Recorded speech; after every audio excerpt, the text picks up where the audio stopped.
Good morning. Today we are going to continue with the previous lecture, that is topic was precedent. Okay, what are precedent? Precedent are judge-made laws. We have also seen two different views, two different schools, that is declaratory school and the law-making school. The declaratory school states that judges are just the declarers of the law, while the law-making theory or law-making school states that judges are the makers of the law. We have seen that the correct view is to be derived from how the legal system is, what the legal system is. If proper laws are framed, they are being clearly explained and all, and to the facts, the judge applies those laws or those provisions, then just he is a declarer. But where the legal system is yet to be developed, laws are not there, rules are not there, at that time the judge has to apply his mind, give logical interpretation, put life into the dead words of the statute and create something new. That is a landmark judgment. Therefore, here he is the maker of the law. Okay. Now, while doing this, we see that there are two specific methods of judicial decision. One is deductive method and the other is inductive method. What is deductive method? To deduce something means already provisions are there, they are to be applied to the facts and the judge has to come to a conclusion. He has to deduce a judgment. He has to come to a conclusion by drawing certain inferences from the provisions and he has to connect the provisions with the facts. Here, this method is called as deductive method. General legal rule is fixed and the same is applied in the individual cases by the judges. Judges are not required to apply their mind or their brain more because the general rules are fixed already. He has to just apply and give the judgment. Okay, this is called as a deductive method. The second is what? Inductive method. What is inductive method? The judge indicates certain things. Means he sees the facts. He sees that the legal provisions are not there. So he interprets the facts, he interprets the provisions in such a manner that he creates now a general rule which will be applicable to other cases. This is inductive method because he is inducting certain things. The judges has to start from a particular case and come to a general principle so that this will be a general principle for the future cases. This is inductive method. As we like for strict liability principle, we say that okay, Rowland versus Fletcher, isn't it? Judge is indicating something, judge is indicating a principle. A general principle has been created in Rowland versus Fletcher, that is strict liability. Negligence, Donok versus Stevenson. Right to life, the extended meaning to right to life, Menka Gandhi versus Union of India. Okay, now these all are inductive cases.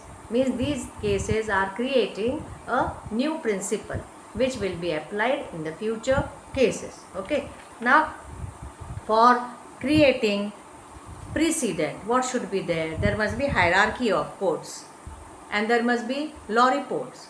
Supreme Court, High Court, then the subordinate courts must be there. So that the subordinate courts and the High Court will follow the precedent, the judgment of Supreme Court.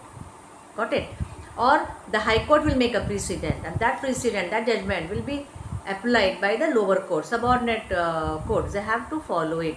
So hierarchy of courts is required and mainly what is required? Law reports are required. The judge is going to give the judgment, the High Court and the Supreme Court will give the judgment and that should be properly recorded in the law reports which will be read by, which will be taken by all the lower courts, the advocates. They will read it and they will interpret the case. They will tell the judge, they will cite the case and they will tell the judge that you better apply this is a precedent and the judgment should be given in this favor only or my favor only, in this manner only. Okay. Now these are the two conditions which are required for creating of precedent. Okay. Now we are seeing that okay, precedent is there. Means we are following here the theory of what? Lawmaking theory. That yes, judges are the makers of the law. But this thought is having certain defects. The judgments are intelligible only to the judges and the lawyers, not to the common man. Okay? Not intelligible to common man. It requires a high training of mind because legal terms, legal aspects are being explained there. Therefore, common man cannot understand the precedent. He can understand the law by just reading it, but he can't understand the judgment because it is in the legal language. Okay. Next is what? Atmosphere of uncertainty. Means different high courts will pass or give different opinion. They will be precedent for their subordinate courts. But it is uncertainty prevailing in the country because the high courts are giving different opinion, different judgment. So till the case goes to the Supreme Court and the Supreme Court creates a precedent, till then the atmosphere of uncertainty is going to prevail. Okay. Now what natural justice requires? Natural justice requires that a judgment must be there or law must be there which will be known to the people, and the people are going to change their conduct according to the law. Means prior knowledge of law is required for the principle of natural justice. Okay. But here in precedent what happens? The facts go to the court, the case goes to the court, and in that case for the first time a general principle is being created, and once the general principle is being created it will be applied to that case only. Means that case was not knowing the principle. In that case the principle is being created and applied to it, therefore it is having a retrospective effect. Therefore natural justice is denied to the facts, to the case present before the judge or where the precedent is being created. Okay. Now natural justice demands that law should be known before it is enforced.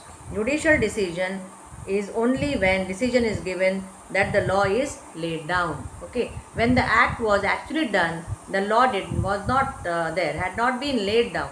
The critics criticize the retrospectivity of the operation of judicial decisions. Okay. Now different kinds of precedents are there. Authoritative and persuasive precedent. Authoritative precedents are those precedents which are of the higher court and they are authoritative. The subordinate courts have to follow it. Those are of binding nature. They have to follow it. That is called as authoritative precedent. While persuasive precedent, the judge may refer to it, the judge may take help of it, but they are persuasive. They are not that much binding. Therefore, authoritative precedent is a legal source, while persuasive precedent is a historical source. A judgment given by our Supreme Court, it is a authoritative precedent.